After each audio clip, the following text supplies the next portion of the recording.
சிதம்பரத்தில் உள்ள டாஸ்மாக் கடையில் அரசு ஊழியர் அல்லாத வெளிநபர் மதுபானத்திற்கு கூடுதலாக 10 ரூபாய் வசூலிப்பதாக வாடிக்கையாளர் ஒருவர் புகார் தெரிவித்துள்ளார். சிதம்பரம் ரயில்வே ரோடு பகுதியில் செயல்படும் டாஸ்மாக் கடையில் இதுபோன்ற அவலம் இருப்பதாக தெரிவித்துள்ள அந்த மதுப்பிரியர், மதுபானம் வாங்கிய பின் கூடுதலாக 10 ரூபாய் எடுத்தது குறித்து கேட்டதற்கு அலட்சியமாக பதில் அளித்ததாக கூறினார். இதுகுறித்த வீடியோ சமூக வலைதளங்களில் வைரலாகியுள்ளது. இல்லை பில்லு தெரியுங்களா? நான் ஏன் 10 ரூபா எக்ஸ்ட்ரா வாங்குறேன்னு கேட்குறேன். புரியல.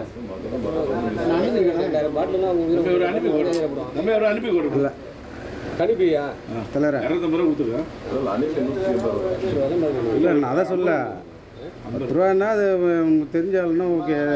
நான் கேட்குறது பில்லு தான் கேட்குறேன். பில்லு கொடுத்தீங்கன்னா வேலை முடிஞ்சுது. புரியல. இல்லை நான் இப்போ உங்களை பார்த்ததில் புதுசாக இருக்குப்பா. ஒரு அண்ணனை பார்த்தா தெரியும். நீங்கள் என்ன ஸ்டாப் பண்ணீங்க?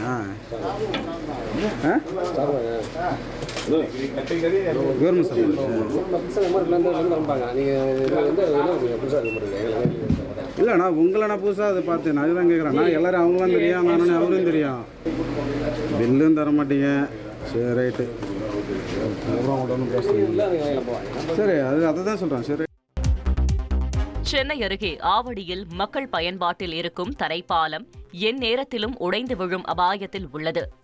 2 அடி அளவு தரைப்பாலம் உடைந்திருப்பதால் அங்கு தடுப்பு கட்டைகள் போடப்பட்டுள்ளன. தரைப்பாலத்தின் தூண்கள் உடைந்து விழும் தருவாயில் உள்ளதால் மழைக்காலம் வருவதற்குள் சீரமைத்து கொடுக்க வேண்டுமென அப்பகுதி மக்கள் கோரிக்கை வைத்துள்ளனர். சென்னை அம்பத்தூரில் பள்ளியிலிருந்து வீடு திரும்பாமல் மாயமான 3 மாணவர்கள் தூத்துக்குடியில் மீட்கப்பட்டனர். வகுப்பறையில் பாடத்தை கவனிக்காமல் சிரித்துக் கொண்டிருந்த மாணவர்கள் சுதீக்ஷன், முகேஸ்வரன், சபரீஸ்வரனை ஆசிரியர்கள் கண்டித்ததாக கூறப்படுகிறது. இதனால் கோபமடைந்த மாணவர்கள் முத்துநகர் விரைவு ரயிலில் ஏறி தூத்துக்குடிக்கு பயணித்தது விசாரணையில் தெரியவந்துள்ளது. தற்போது மாணவர்கள் குழந்தைகள் பாதுகாப்பு மைய அலுவலரிடம் ஒப்படைக்கப்பட்டுள்ளனர். உங்கள் தந்தி ஒன் தொலைக்காட்சியில் அலாவுதீன் தினமும் இரவு 8 மணிக்கு காணத் தவறாதீர்கள்.